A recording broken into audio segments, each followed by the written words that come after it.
Hi friends, ఇందాక నేను bike వేసుకొని వస్తుంటే ఒక 65-70 వృద్ధురాలు ఒక మహిళ, బాబు కొద్దిగా బండి ఆపు, నన్ను మా ఊరు దాకా డ్రాప్ చేయండి. సరే, ఎండ ఉంది, ఎందుకు ఈ పెద్ద ఆమె ఇక్కడ వచ్చింది, సరే ఇలాంటి బండి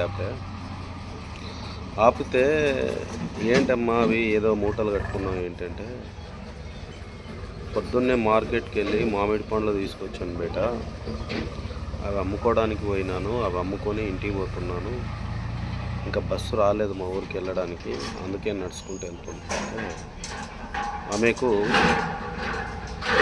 కాళ్ళు మోకాళ్ళ నొప్పులు ఉన్నాయి, అసలు నడవడమే కష్టంగా ఉంది. అయినప్పటికీ కూడా ఆమె దాదాపు ఒక 3 కిలోమీటర్లు నడుచుకుంటూ వస్తుంది, ఇంకొక 2 కిలోమీటర్ 3 కిలోమీటర్ ఉంది ఆమె చేరుకోవాల్సిన ప్లేస్. ఏమ్మా ఈ వయసులో ఇంత కష్టపడుతున్నావు, 70 ఏళ్ళ వయసు, ఏంది కొడుకులు కూతుర్లు ఎవరు లేరా అని అడిగితే, కూతుర్లు ఉన్నారు, కొడుకు ఉన్నాడు, వదిలేసి బాంబే వెళ్ళిపోయాడు. నా కొడుకు మంచోడే, కానీ నా కోడలే మంచిది కాదు, మరి నాకు ఎవరు చూస్తారయ్యా,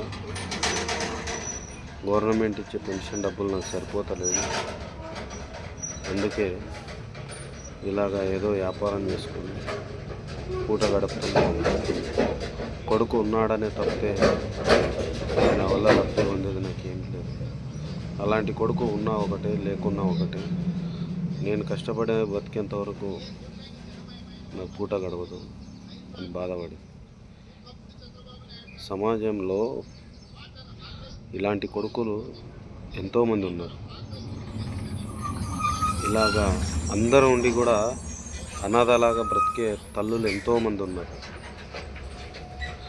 ప్రతిదానికి ఏదో ఒక సెక్షన్ ఉంది, ఒక కంప్లైంట్ ఉంది, ఒక కేసు ఉంది అంటూ తల్లిదండ్రులని మంచిగా చూసుకోకుండా కొడుకులు ఉంటారే, వాళ్ళకి ఏ సెక్షన్లు లేవా?